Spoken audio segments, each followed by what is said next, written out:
Et tu sais, il y a un truc que j'ai beaucoup aimé dans ta conférence hier, et je pense que c'est un point clé pour toi aussi, c'est que tu as expliqué que pour se nourrir, il n'y a pas que l'alimentation. Bien sûr. C'est une petite partie. Oui. Et que le reste, c'est notamment les relations humaines et tout ça. Ça, c'est un point que j'aimerais bien que tu puisses développer. Alors, effectivement, il y a pendant longtemps, par rapport à la façon dont on nous a éduqués, on nous a fait croire, ou en tout cas on a créé un amalgame entre l'alimentation et la nourriture. Ouais. Et notre système capitaliste dans lequel nous vivons nous a fait croire que la seule façon de nous nourrir, c'était en consommant. Donc, au travers de l'alimentation. Malheureusement, le vivant a différentes sources de nourriture et il y a une étude, je sais plus, qui est sortie il y a une dizaine d'années, une étude allemande de biophysique, qui montrait en fait que la part d'alimentation dans les besoins de nourriture de l'humain était de l'ordre de 20%. Ça veut dire qu'il y a 80% de nourriture dont l'homme a besoin et qui n'est pas de source alimentaire. Ça paraît très peu. Hein. Ça paraît très peu et en même temps c'est assez logique. Ouais. Parce que dès qu'on commence à faire attention un petit peu à l'alimentation, qu'on commence à jeûner, qu'on commence à faire des petites expérimentations, on se rend compte qu'on a besoin de manger beaucoup moins que ce qu'on croyait. Beaucoup moins. C'est-à-dire que cette profusion d'alimentation, de la même façon qui nous est imposée, parce qu'encore une fois, pourquoi on mange autant? On mange le matin parce qu'après il faut aller travailler. On mange à midi parce qu'à midi on nous accorde une pause entre le matin et l'après-midi et qu'il faut quand même aller travailler. Et le soir parce qu'on a travaillé toute la journée et il faut que le lendemain on puisse aller au travail.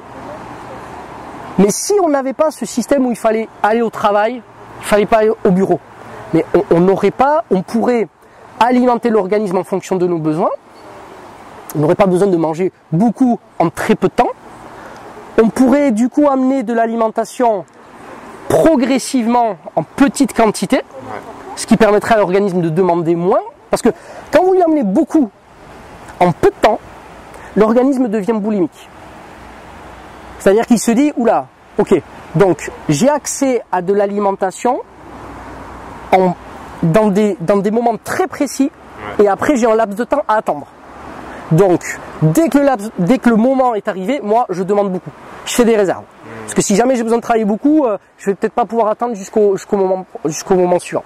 D'accord ? Ça c'est la première chose. La deuxième chose, c'est que, effectivement, comme nous avons confondu l'alimentation et la nourriture, à chaque fois que l'humain ressent des besoins de se nourrir, il passe par l'alimentation. Et du coup, dans la journée, par exemple, on a besoin d'être nourri par quelque chose, par exemple un câlin, un sourire, une écoute, un partage, n'importe quoi. Mais comme nous sommes habitués, conditionnés à considérer la nourriture au travers uniquement de l'alimentation, notre cerveau va dire, oula, j'ai besoin d'être nourri, ok, prends le premier truc qui te vient. Donc on va prendre des chips, on va prendre un gâteau, et on va se mettre à grignoter. Ouais. Alors que, mais soyez vraiment attentifs, on n'a pas faim. On n'a pas faim. Et c'est très vicieux parce que les industriels ont aussi conçu des aliments qui sont addictifs, avec des conservateurs, avec des adjuvants, qui t'amènent à consommer encore plus. Donc on rentre dans des cercles vicieux.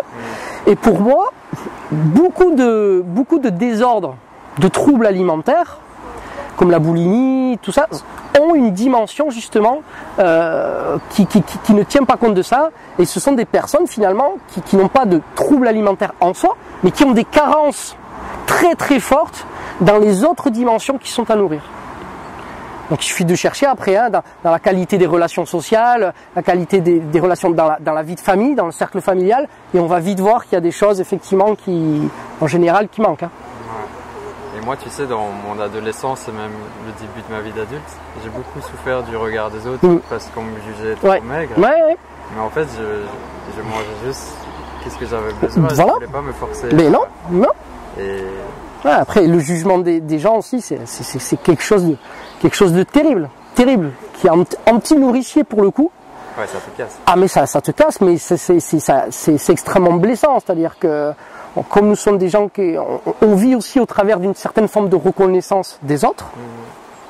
Donc c'est très très blessant. Ouais. On a une responsabilité en tant qu'être vivant. On a une responsabilité vis-à-vis de nous-mêmes, vis-à-vis des autres. Ouais, d'être bienveillant, exactement. Parce que, bon, je ne vais pas réexposer la conférence d'hier, mais la conclusion, c'était quand même que si on veut prendre soin de nous, il faut prendre soin des autres. D'accord ? Tu te rappelles quand je parlais de l'intrication quantique, que tous les éléments, en fait, que l'univers n'était qu'un système et qu'on ne pouvait pas agir sur des éléments sans agir sur les autres.